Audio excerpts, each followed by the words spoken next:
Foreign Press Center. We are glad you're here. Thank you for those in the room and for those of us joining online as well.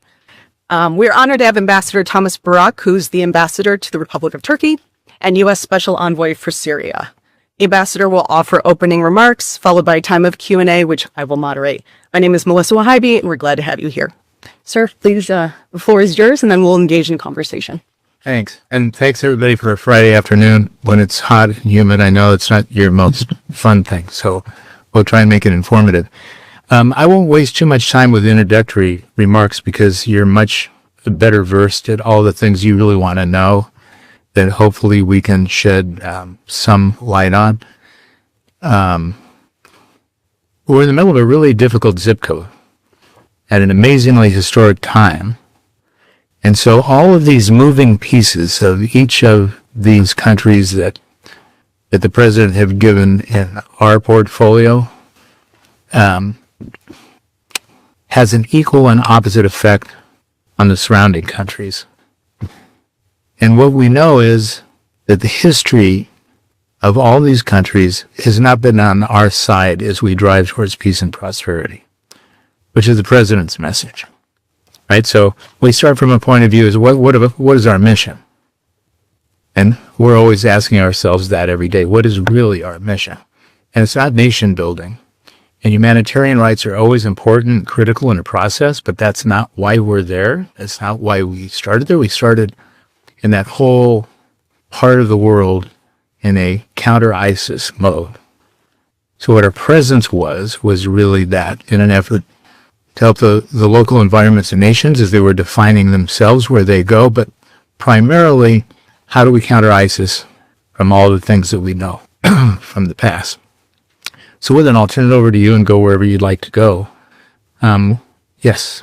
Wait, let me jump in real quick. I'll give the rules of the road here. So, in this time of Q&A, when it's your turn, I will indicate that you can ask your question. Please state your name and organization. We will offer questions to those online as well. Priority will go to the room, but also for those online, some of you will be able to rename yourself in Google Meet, some not. So when I call on you, please also state your name and organization. But we'll start here in the room, and we will have time for everybody. So no stress. We'll start here. Thanks for bringing us to Sam Arzin, an Arabic newspaper. I have two questions. First about your vision for Syria. What do you see where you want to go from here with the new administration? And then talks between Israel and Syria, if you could update us there. Thank you. Yeah, great question. So first of all, let me separate my vision from the president's vision. Mm-hmm. So President Trump was bold and courageous, and his vision of Syria was to give it a chance. So what we've experienced every time the West has intervened in this part of the world, really since 1919, has not been great.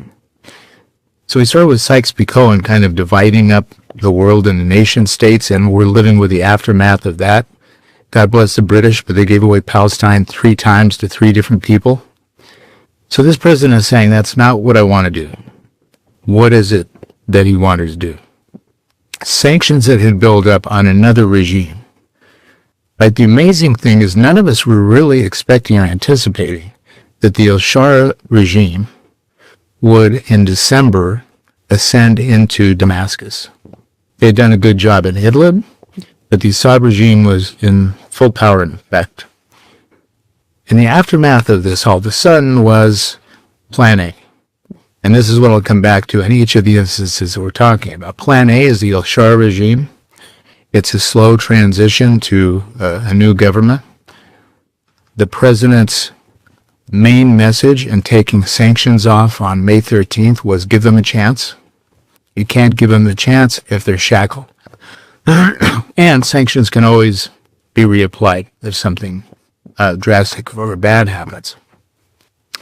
And this idea of starting from scratch from them, sanctions gave the people hope. That's really all that happened at that moment, was a new flicker of belief on the part of the Syrian people, of all of the minorities, of all the sectarian pieces, that they could have a new slice of a hope of life after all the agony since 2011. And that's what the president did, is said, I'm going to take the sanctions off. I'm not going to unwrap them like an onion. The force and many factors today in many countries today are saying do it slowly so we can monitor them, so we can see them. And he decided, I'm not going to do it slowly because what they need is resources.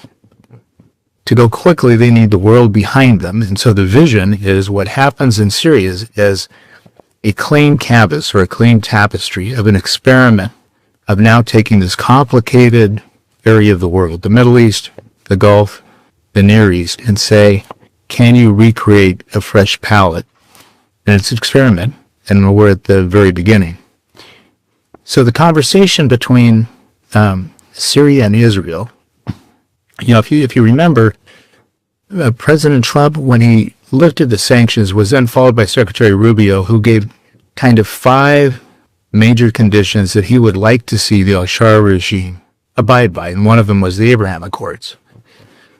So pointing towards the Abraham Accords, not signing the Abraham Accords, of saying, can you have normalization between Syria and Israel, which also, by its very nature, requires normalization between Lebanon and Israel, Jordan and Israel, Iraq and Israel, and Turkey in the middle of all of this is a big objective.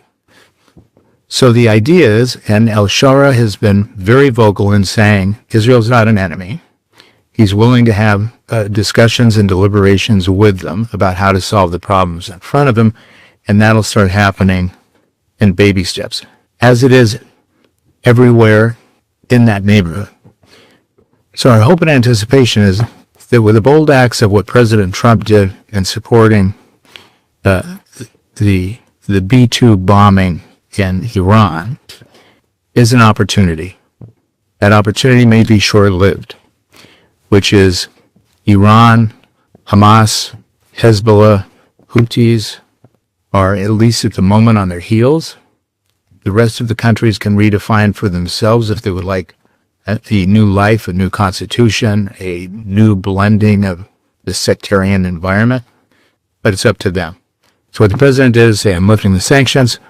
I supported what I've always said in a hostile regime, which was ISIS and Iran, which has been cleared, and now it's up to those countries. So it's baby steps. I'm able to meet from AFP news agency regarding the sanctions. The U.S. lifted their sanctions, but there are still UN sanctions against HTS. We heard that the U.S. is also trying to have these sanctions lifted at the UN. Could you update us about the process and the discussion with the other member states? Yes, it's a great question. So bilateral sanctions, the President of the United States unilaterally lifted them, which doesn't mean they're gone.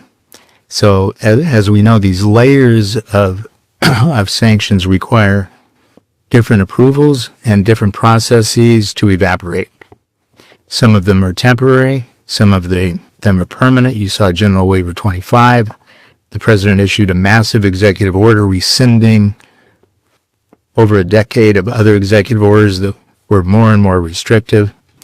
And you have a move going on in Congress to rescind restrictive legislation on a permanent basis that would then allow American companies, European companies, participants with a longer focus than 180 days.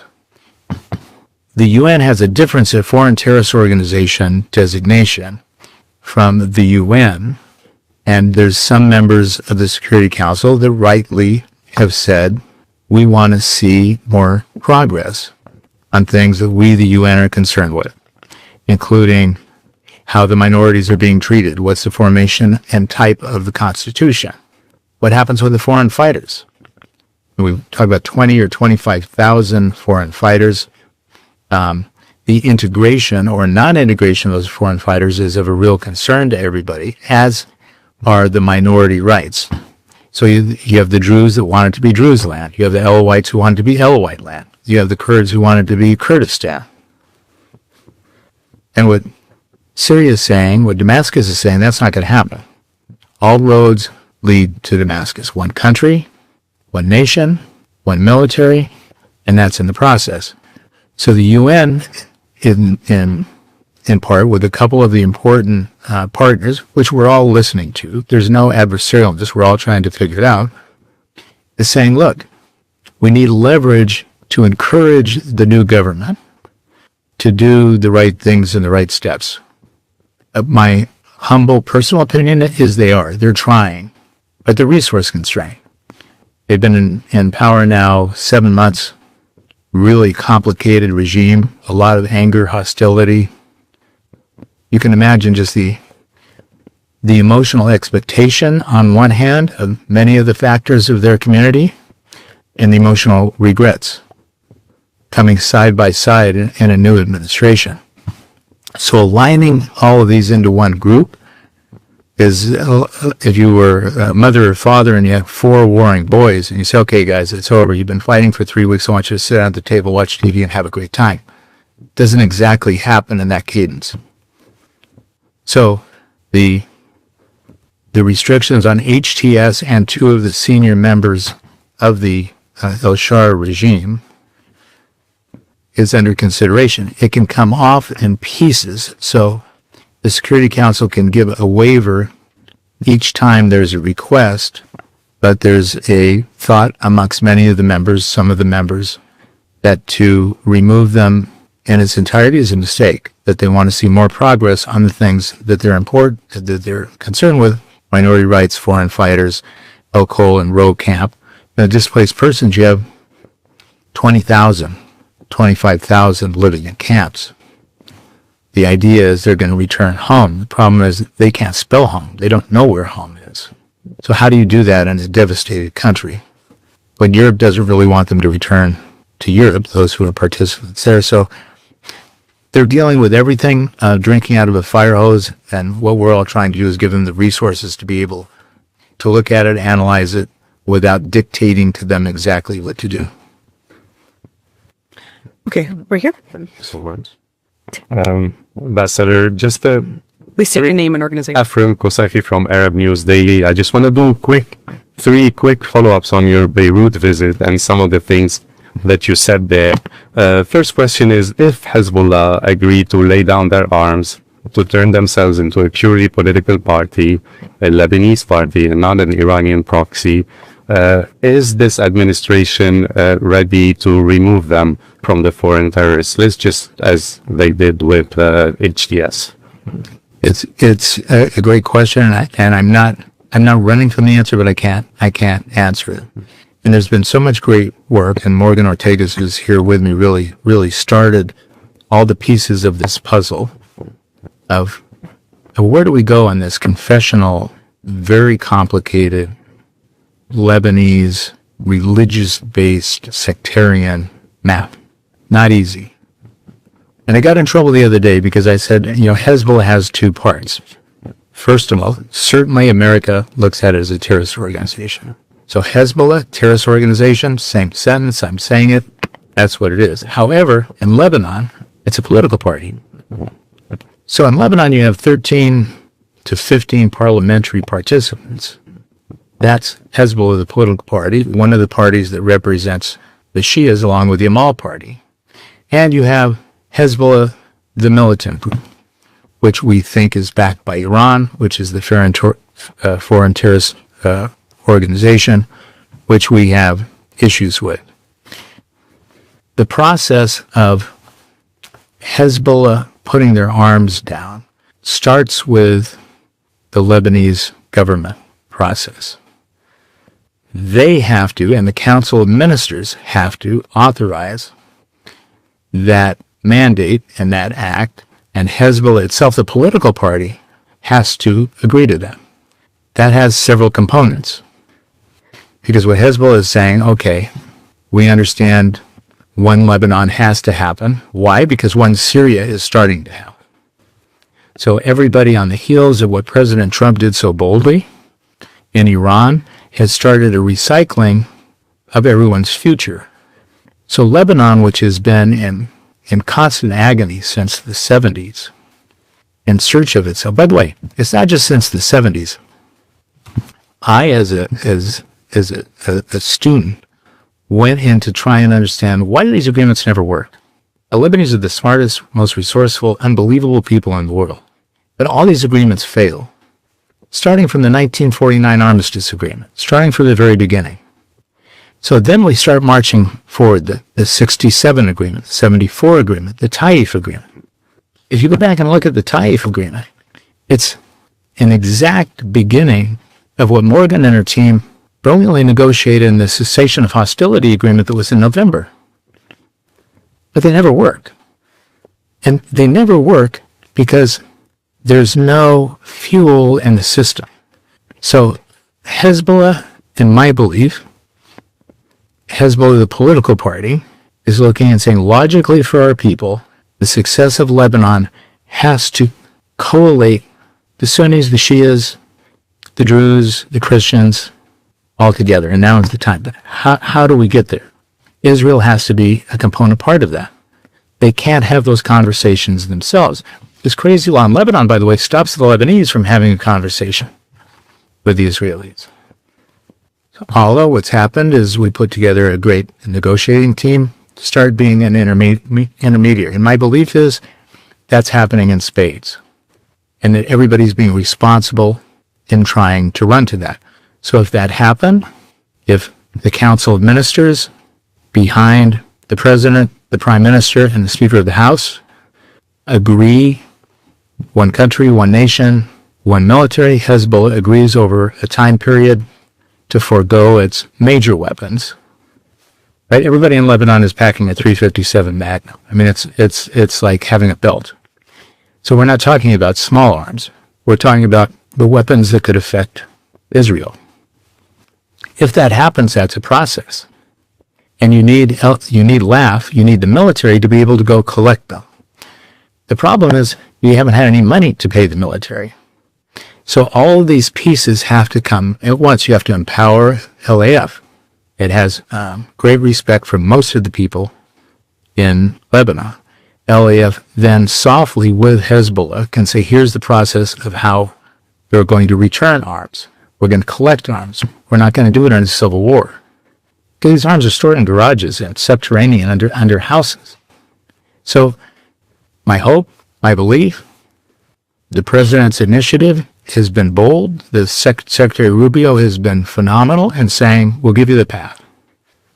You choose it. We're not going to impose it on you, but you choose it. If they choose it, then the logical conclusion after that, as it relates to that party within Lebanon, is a reconsideration of all of those issues. Yeah. Mr. Barrack, also people in Lebanon are now unsure of how satisfied the U.S. is with the Lebanese government's plan of action. In the press conference in Beirut, you said that you were pretty satisfied, but then told LBCI that the way the Lebanese politics has always been was about delay, detour, deflect. Which one is it? Both. I think you would agree to me. It's only about delay, detour, and deflect. They're much smarter than anybody else. So what's happened is they're satisfied with the status quo at the political level until they're not satisfied. So what changes it? What changes is they're going to become extinct. If Lebanon doesn't hurry up and get in line, everybody around them is. It's a tiny little country. It's got this confessional system that maybe makes sense or maybe doesn't make sense. You have a defunct central bank. They haven't passed a bank resolution law. They haven't passed a gap law. You have a banking system that's on its heels. They have to redefine themselves. I think this government is ready, which was my comment.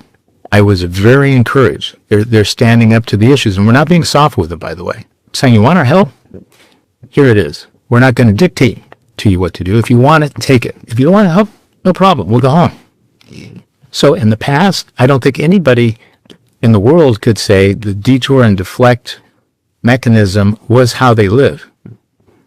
Today, my hope is that we're going to see the proof of something different. Okay, quick one. No, we're going to move on to some other journalists. We'll come back to you if there's time. Okay.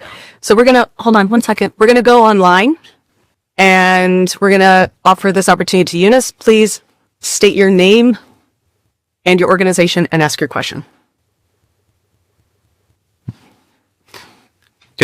Can you hear me? Yes, go ahead. Anthony Rashad from Barrack, Lebanon. Sorry, it's mine, isn't it? Yunus Paksoy, CNN. Eunice, this is your turn. Go ahead. Okay, thank you very much. Mr. Ambassador, thank you very much for doing this and taking my question. You said the other day that federalism wouldn't work in Syria and that there should be one Syria, one flag, and one army. Yet, on the other hand, you also said last week that one of the criteria that you set forth for Ahmed al-Shara is to protect the SDF. Plus, the Pentagon is asking for $130 million in next year's budget to further arm and equip the SDF. If the US is indeed for one army, are you planning to disband the SDF either in the near or long term and start talking about the terms of taking away the SDF's arms and heavy weaponry? Thank you. That's a really good and dangerous question. Let me answer as best I can. Of course, a lot of the elements that are over my pay grade, we'll try and get President Trump on the phone and you can ask him directly what he thinks of it. But the bottom line is, we're not dictating anything to anybody. So, SDF. SDF is YPG. YPG is a derivative of PKK. You see today, I haven't seen the news clip today, but I think that PKK today started giving up their arms. Öcalan is still on his island. By the way, I used to think it was a paradise island. I said they can't really be keeping this guy in isolation, which they do. But this is a huge thing in Turkey. Right? The PKK-Turkey dilemma is really complicated. And YPG was a spin-off of PKK that we allied with to fight ISIS. So there's a big sentiment that because they were our partners, we owe them. The question is, what do we owe them? We don't owe them the ability to have their own independent government within a government. We owe them to usher an on-ramp to a new regime in which there's going to be reasonableness in how they integrate with one Syrian government. Syria has taken the position that you can't have a Syria under federalism.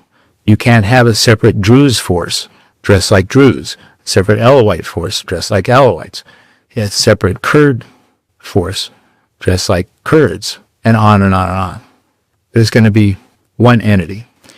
They've been in power now 7 months, trying to align these interests. It's a very difficult issue for SDF, but we understand that.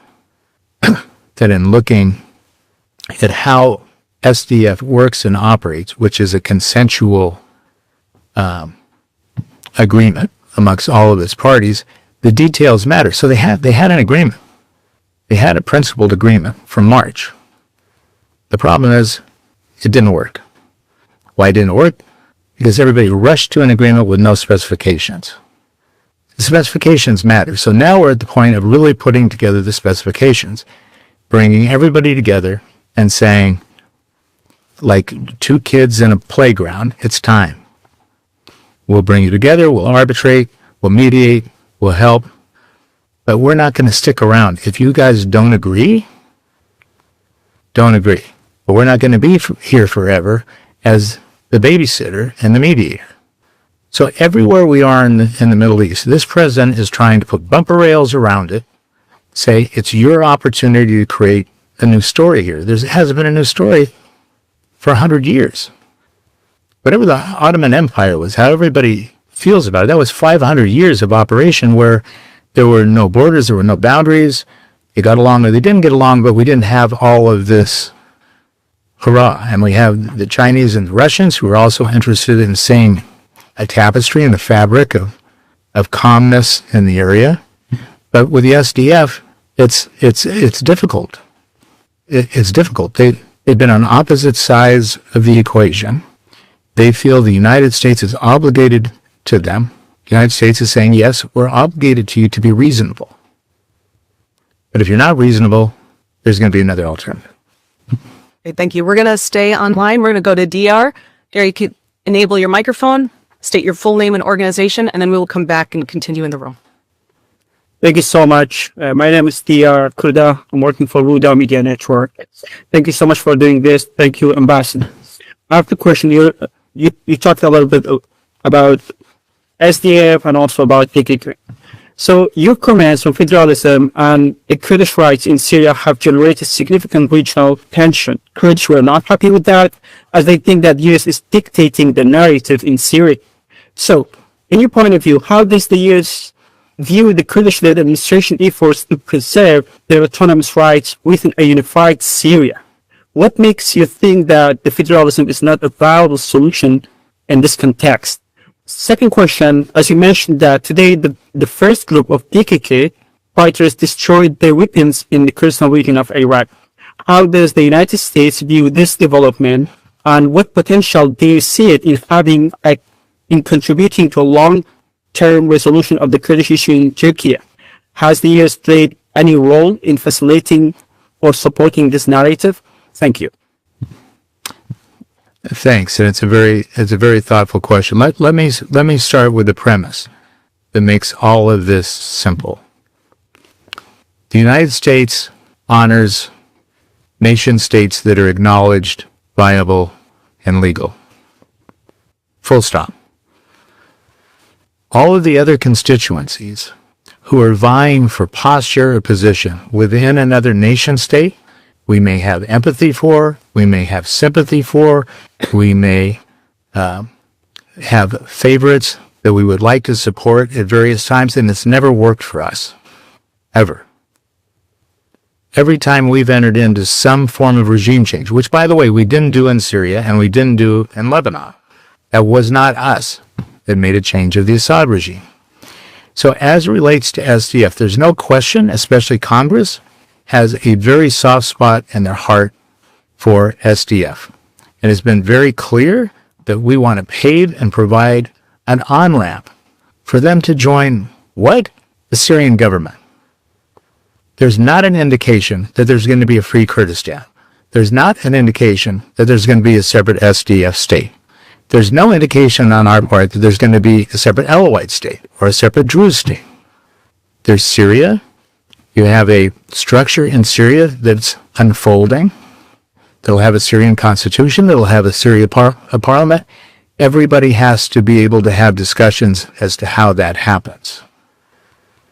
We don't have a dog in that hunt other than to say we want to make sure those discussions take place, that they're fairly portrayed, and that, of course, we have a favorite in the race, and that SDF has been very good to us along this way. We want to make sure that they're treated fairly and that they have an opportunity to onboard if that's what they want to do. If that's not what they want to do, they have their own decisions. It's not our decision.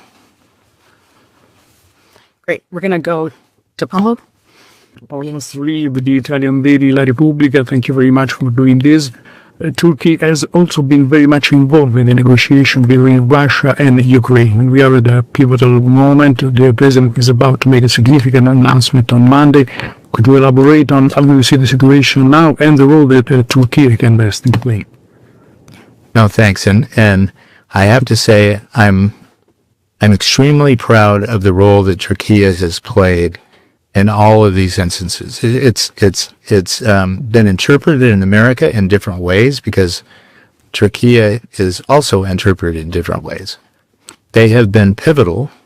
President Erdogan, Hakan Fidan, Ibrahim Kalin, all of the senior members of the Turkish government have intervened on behalf of America to help find this mediative dialogue.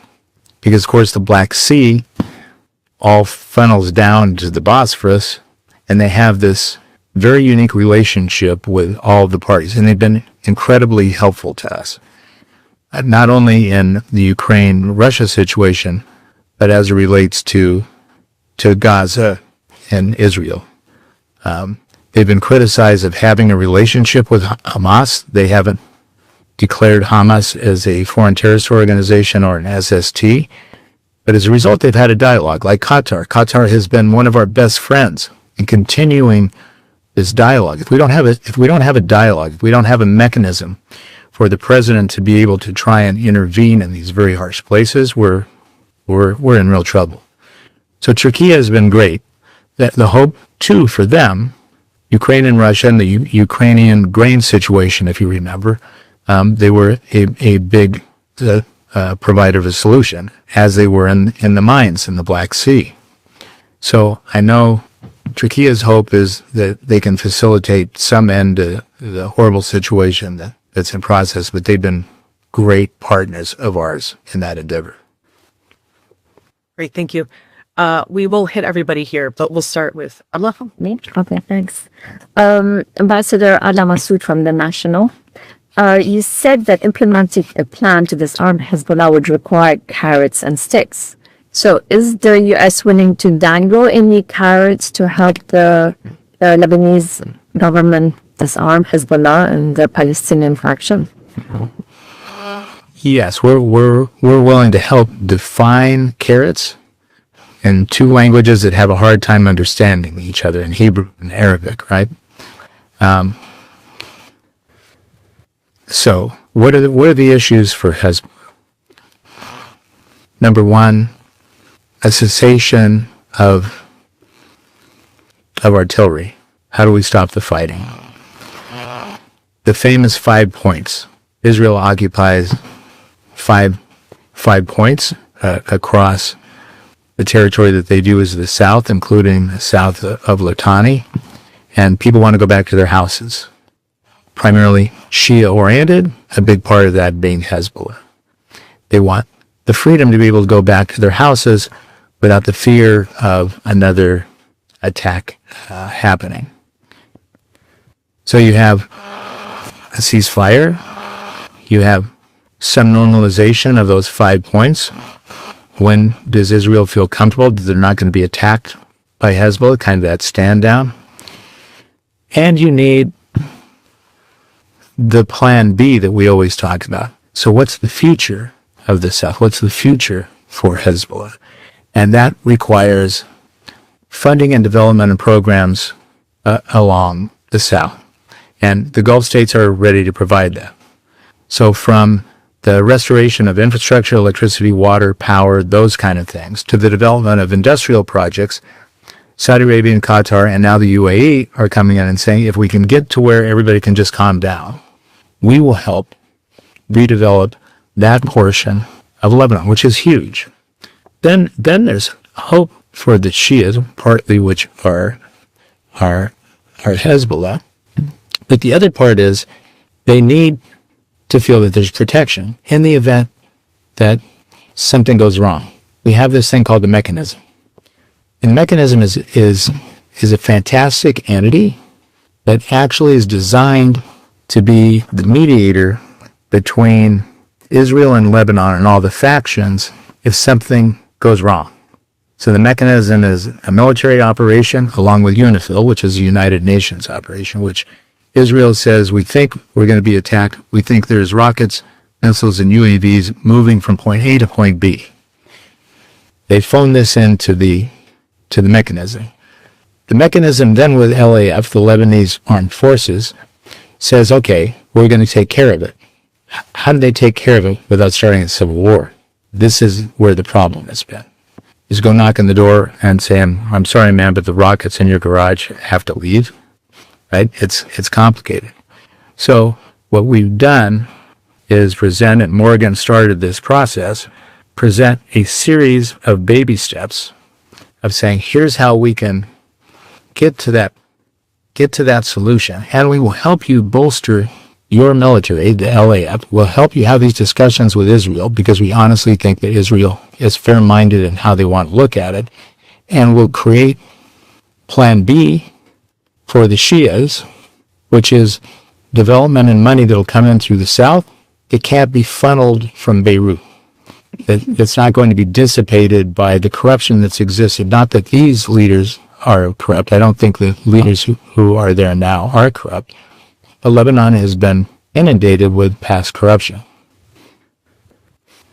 Again, we have a time frame on this, which is limited, quite honestly, by the patience of President Trump. And one thing we've seen is he's tolerant. He loves Lebanon, by the way. He came out. I don't think there's been another president since Dwight Eisenhower, right, who came out and really expressed his appreciation and love of the place. but they've got to get out of their own way. They just need to get with it, but they are. They're interacting with us which is why I said I'm really enthused. I can be disappointed, but I'm enthused. Okay, why, in your opinion, is the Lebanese government taking so long to disarm Hezbollah? What's holding them back? The fear of a civil war. I think bottom line, honestly, that delicate balance. Every family, as you know, in Lebanon has been touched by tragedy. And the civil wars have been an abject disaster. So we're not only dealing with Hezbollah, but we have armed Palestinian camps. So how do we deal with all of these pieces where the brain drain from Lebanon, all the great Lebanese, have mostly left? So you have a diaspora in waiting who's saying, I'll come back, but I want transparency, I want consistency, I want a legal system that makes sense. I want a banking system. What's going to happen with the banking system? You have $100 billion of debt. And the elitists are saying, well, I don't want to take the hit. I was a shareholder. And the depositors saying, we can't take the hit. We've already lost our money. And the central bank says, I have no money. They've got to get with it. Thank you very much, Ambassador. I'm Kim Hitchison from Global Agents. Thank you for the opportunity. I know it's come up with other questions, but you haven't really elaborated or fully commented. I want to know for you, what do you think are the outcomes of the PKK announcing that it's laid down its arms today? And in your view, to what extent do you think the so-called SDF is influenced by the PKK leadership and their cadres? Where do you think the two factions stand in terms of securing ties? Since I'm not the favorite of either PKK or SDF these days, look, this has been, and it's not just Turkey, right? If you look at the Kurds in general from the very beginning, who are powerful, smart, ferocious warriors, have a culture it's not really communistic, but it's communal. I mean, it's a very interesting culture, right? Men and women are equal, more tribal than just a normal family operation. The way decisions are made is totally communal. And have had the past agony of thinking in that famous 1919 era that they were going to have Kurdistan. And like everybody else, it was stripped away from them in these secret agreements of Sykes-Picot and the other things that happened, the San Remo agreement, and on and on. So they've been frustrated, rightly frustrated. So we have a war. I mean, 40,000 deaths between the PKK and Turks. It's a nightmare. So coming back, and Öcalan in exile, coming back, and PKK making the generous statement of saying, okay, we're going to take the first step. We're going to do this, and then we want inclusion. We need our own culture. We need our own language. But the educational system, the legal system, the opportunities, we need to be included. SDF a little bit different, right? Spun off, have their own decision-making ability, have been tucked under the wing of OIR, of the U.S. military.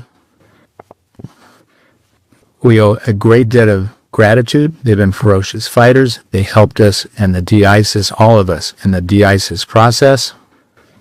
They deserve to have a future and a life. They have to decide, are they Syrians? Are they Turks? Are they Kurds first? It's an issue. So it's not our issue. They can decide whatever they want. We're not forcing them to decide anything.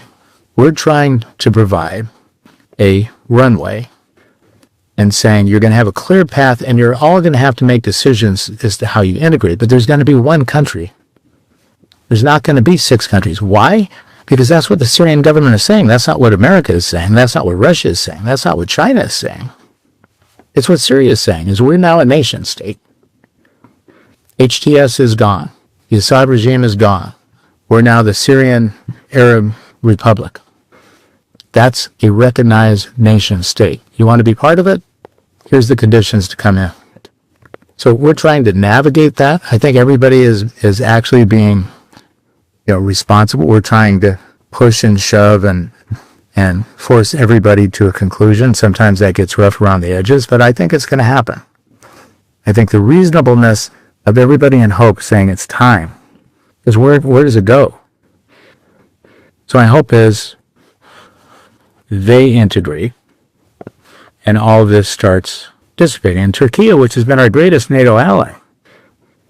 But again, all of these factions have to live within a nation state. We're facing the same thing at home. Right? You look at the division in the country sometimes, you say, whoa. It's getting gnarly. And the divisions and point of view of what's happening in our support of Ukraine and Russia, in our support of Gaza and Israel, what's happening in Brazil, what's happening with China and Taiwan, has to be a new fabric. And I think that our president has taken the right road and saying America is the security guarantor for the world does not work. We're there, we'll help, we'll usher, but we are not the security guarantor for the world. Thank you. Here, I will do it after. Okay. Thank you, Ambassador. Dilek Kaya, Iglas News Agency. My first question, what is the latest development on F-35S for Turkey? And second question, what are the latest developments regarding the ceasefire between Israel and Palestine? Good question. So the F-35, so if you recall, so Turkey is next to us the largest participant in NATO. So F-16s and F-16s have a whole series of mods. So this story goes back to 2016 because we talked about all of the military equipment for Turkey. So let me take it back because you were probably a baby in 2016. So there was a coup. And President Erdogan, the thing that he fears more than anything are these coups. Because, of course, in Turkey, what ran the government for so many years was the military. So you could have presidents come and go, you could have prime ministers come and go, but what they defaulted back to all the time, the military. So this coup in 2016 freaked everybody out. So at that time, he wanted to buy Patriot missiles. Now, how much of this is the exact fact or how much is it an interpretation? I'm giving you the interpretation of how this story started. And Congress at that time did not want to sell him Patriot missiles. What did he want the missiles for? Is to protect internally from these coups. So they bought a Russian defense system called the S-400. And S-400 is a very sophisticated detection system bought from the Russians by a NATO ally. Confusing. So Congress came back and said, you can't do that. And by the way, with the F-35s, they were making F-35 fuselages at that time. So F-35 was a consolidation of pieces and parts with a very sophisticated fifth generation cycle of avionics. Congress got upset. They imposed Katz and another set of sanctions on them and said, for your defense buying entity, we're not going to sell you F-35s and we're going to discontinue the F-16s and the F-16 mods. Now, as sanctions go, what happens is Turkey being so smart and having a bright and industrious community start manufacturing drones themselves and their own jets. Drones, by the way, end up being the TB2s, the Raptor drones, are probably the best drones in the world, utilized in the Ukraine war. And we've frozen our defense process, including the manufacture of F-16s and F-35s and Patriot missiles. By the way, you can't buy a Patriot missile. You can't buy an F-16, right? We're selling arms all over the world and we're at a deficit. So we came back and said, okay, Now we have a very good relationship. President Trump and President Erdogan have done a fantastic job of clawing back to each other and redefining the relationship that was left empty. And I don't mean this as a political comment, but during the Biden administration and the Obama administration, Turkey was not loved and felt not loved. They were also not loved by the European community because they're the second largest provider in NATO, but the European Union would not accept them, even though they trade 40 or 50% of their goods with each other. So Congress said, naughty boys, you have to get rid of the S-400s. You get rid of the S-400s. By the way, they had already paid for part of the F-16s, and they were making the F-35s. So this has been a long story for almost a decade, coming to an end. What is that end? A negotiation and a discussion of saying, how can we turn back on that clock? F-35s being something that Congress has to look at and approve, and it's entirely separate from passive with the F-16s, only because the F-35s have a very sophisticated detection system at a much longer range. So those discussions are going on simultaneously with all the other discussions. So you have the F-5, you have the F-16, you have the F-16 mods, you have the S-400, you have Patriot missiles, and you have all of these other issues at a time where Turkey's economy is suffering and needs the bolstering of all of these other things. But it's happening in real time. They're being amazingly cooperative. They really helped us on Ukraine and Russia conversations. They've actually really helped us in having a point of conversation with Hamas, although they get criticized for it, just like the Qataris. The Qataris, Sheikh Mohammed Abdul Rahman, has been amazing, as has the Foreign Minister Khan Fudan. Otherwise, we have no dialogue. So I'm hopeful. All of this is moving. They're all talking. And honestly, Israel, except for Gaza, and our hope is, Steve Witkoff is amazing. He's dedicated his life to trying to find path on behalf of the president and Secretary Rubio. And I think they're getting towards the tail end. So my hope, my naive expectation is that that gets done, then we're going to have a new alignment for a while in the Middle East. And if you can move to this peace and prosperity that we got to through power. The president saying those B-2 bombers was something. Right? No matter how you look at it, it was something and got everybody's attention. So while they have everybody's attention, say, okay, kids, come on, let's play nicer in the play box. Because there is no plan B. I ask everybody, say, you don't like what we're doing? Give me plan B. We'll take it to the president. He's a very open guy. Just give me plan B. What's plan B? There's no plan.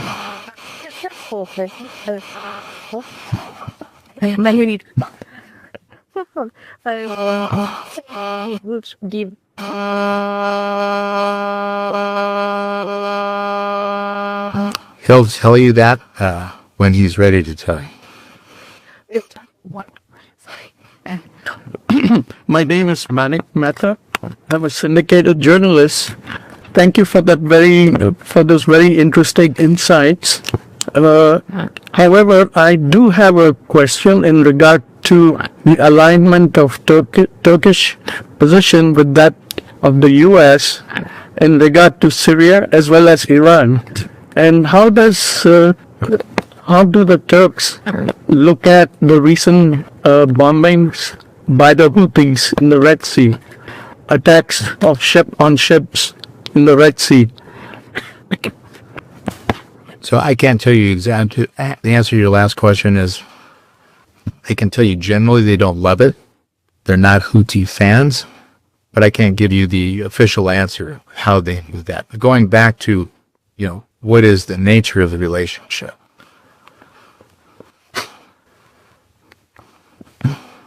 If you look and say you basically have 8 countries and 4 seas that surround Turkey, it's easy for America, that's in North America, surrounded by seas, protected by seas.